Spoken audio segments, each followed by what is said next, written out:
What's up, Brian Tong here, and I am back after hosting CES 2022, which was an amazing time, and it was just really great to be back in person. So I post a few videos on my channel so you can see what it was like this year for yourself. We had the companies big, medium, and small. They all brought their A game and innovation just like they always have, and I was just so glad and happy that I got a chance to go. So yeah, since I was gone for a week, that means there's a whole lot to catch up on in the Apple world, and of course I've got to start with the new iPhone for 2022. Now, the most recent leak by reputable leaker Dylan DKT claims that the new iPhone 14 Pro models will feature a pill-shaped camera cutout with the Face ID tech under the display and the notch completely removed. Now, reports have been pretty widespread that the notch would go away, but this is the first time that we've actually heard that the punch hole would be a pill-shaped hole. Then, the new iPhone renders, they just started dropping to give us an idea of what it might actually look like. And this mock-up by developer Jeff Grossman shows what it could look like with the home screen.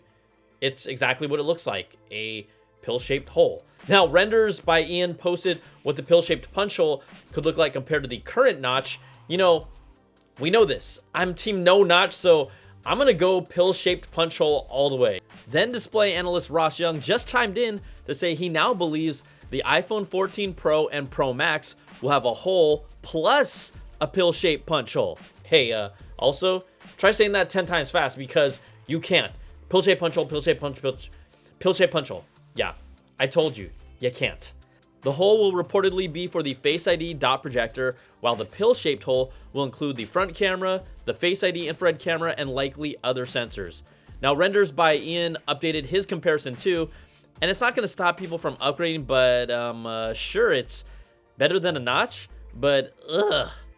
Now, early reports still claim the lower-end standard iPhone 14s will still have the notch, but the 14 Pro line will have some sort of punch hole design, pill-shaped or not.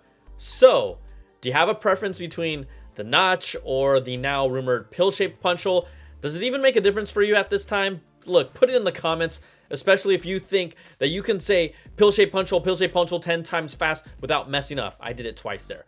And then since we're on the topics of pills, Apple's officially just discontinued the Beats Pill Plus speaker that was first announced in 2015. Now, this was the very first product to come out after Apple acquired the Beats brand for $3 billion in 2014. It's been completely removed from the Apple and Beats websites, but you can still find it on third-party sites. And if you feel the need to have a piece of Apple and Beats history that for some reason you haven't purchased for over 6 years, you can find them there. And then even if the Pill Plus is gone, maybe the pill shape will still live on in that iPhone 14 Pro punch hole. I'm sure that's exactly what Apple's thinking. All right, now we're in the new year, and that also means brand new Apple events and new products. Bloomberg's Mark Gurman reports that Apple is already planning for its first event for this year. They're targeting either March or April, with one of the product announcements being the brand new iPhone SE with 5G connectivity. Now, the third generation iPhone SE is expected to be visually very similar design-wise to the current one, so it's expected to have that similar iPhone 8 body and design. That also means you're still going to have the forehead and the chin and the bezel, and you'll still have the Touch ID home button, which a lot of people like my mom. Hi, Mom. Now, the big improvements are expected to be internal upgrades to the processor and the addition of 5G connectivity. There's also been plenty of anticipation for the new Macs in 2022. But, there's been no confirmation if we're going to see something like the new MacBook Air or the new iMac Pros or Mac Pros or even just Mac upgrades at this early spring event. Now, we all know it has to be something more than just an iPhone SE to happen. Otherwise, you can just do that online, Apple. But another hot topic here, Apple glasses, still hot for 2022. A new report from Ming-Chi Kuo around Apple's rumored AR VR headset, which we may or may not see this year, claims that Apple will ship the new headset with the same 96-watt power adapter that comes with the 14-inch MacBook Pro. Now, that hardware features an M1 Pro chip and a 10-core CPU and a 16-core GPU, so the expectation is that the first headset will come with specs somewhere in the ballpark of that. Now, with reports that it will include ultra-high-resolution OLED displays for each eye and a camera feed of the world around you to then put objects or an AR experience on top of it. I've said in my earlier videos that Apple, it doesn't make sense for them to try to be in the metaverse right now, and its best plan would be to do something different that's more useful in our everyday lives as an AR companion. Mark Gurman recently reported that he's been told directly that the idea of the metaverse is off limits internally at Apple, which would be a completely different strategy from what Facebook, now known as Meta, is trying to do in their metaverse. Now, Apple's focus will reportedly be a mixed reality headset that is used for shorter sessions, for gaming, communication, and content consumption, but it will not be prioritized as an all-day device. And I still don't see how a majority of people will even want to use a headset all day anyways. It's also reported that it will be more expensive than the competition, with a price point roughly around $3,000. Compare that to the current Oculus Quest 2. That entry-level headset starts at $299, and it was one of the hot holiday gifts this year. I know so many people that purchased them for the first time and wanted to try them out. So look, Apple isn't trying to compete in that space at all if they're going to drop a $3,000 price point for their headset. So that's a price, really, I think of it more like a concept car-like model, clearly like a way out there idea that they don't really want it to be accessible for everyone for their mixed reality glasses.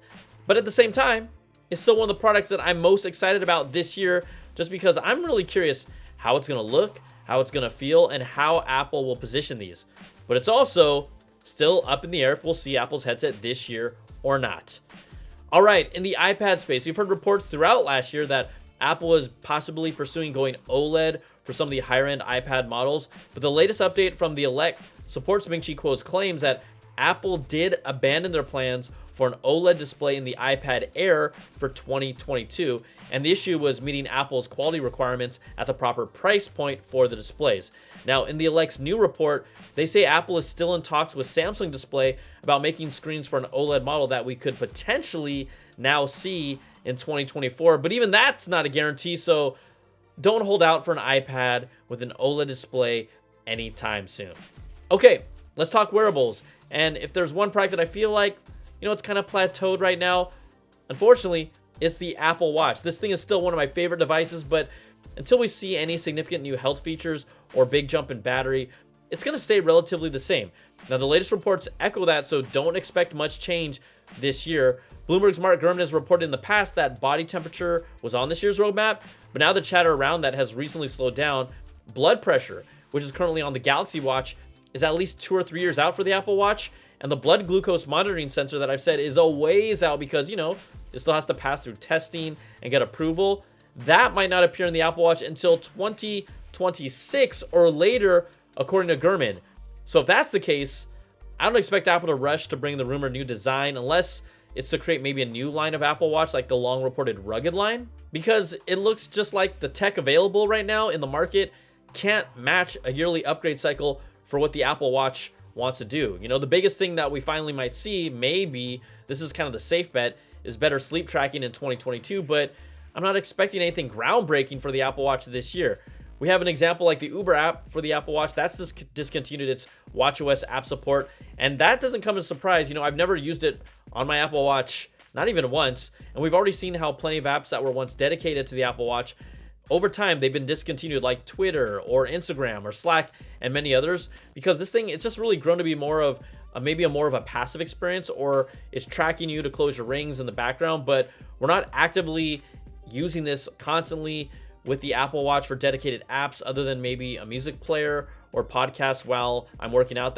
Or maybe messages, right? Those are the 3 things. There just aren't any killer apps from third parties on the Apple Watch, and that's just how users have decided to interact with it over time. But if there is no major leap in tech, I think the best thing that they can do for the Apple Watch in 2022 is really try to get us better battery life and then maybe the improved sleep tracking. Those would be 2 major things. You maybe get a few new features in the OS as well with an update, but you're keeping that same slightly larger screen and form factor from 2021 as well. And we also know the Apple Watch still only has about a 30% adoption rate for iPhone users, so they still have a lot of growth left, and they can kind of just slow play this until a new significant health sensor is ready.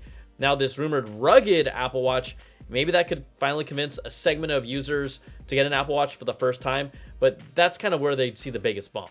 So, is there a product that you're really looking forward to in 2022?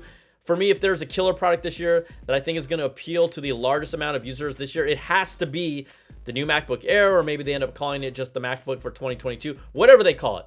That looks like the killer product from just a sales standpoint for this year, other than obviously the iPhone. But enough about me talking. What are you excited and hoping to see in 2022 from Apple? Put it in the comments. I didn't mention everything. What about that new rumored Apple display? Put it in the comments or just say hi. You know, it's always nice to do. And you know what? I'll say hi back. All right, everybody, that's going to do it for this video. Thank you so much for watching. And if you like what you see, give me that thumbs up, subs up, and hit that notification bell, ding, to get all my latest videos when they drop. And if you want more of that Apple goodness, you can check out my weekly Apple Bits XL audio podcast to get the latest deep dive with all these stories and new ones every week with special guests. And hey, I am back from CES, so that means I'm back doing it weekly after that tiny break in. This is a new year. I'm going to be back here doing more videos for you like I have this whole time. So I guess, you know what? Of course I will. We'll see you on the next video. Thanks again for hanging. Take care and be safe. And we'll talk to you soon. Peace and love.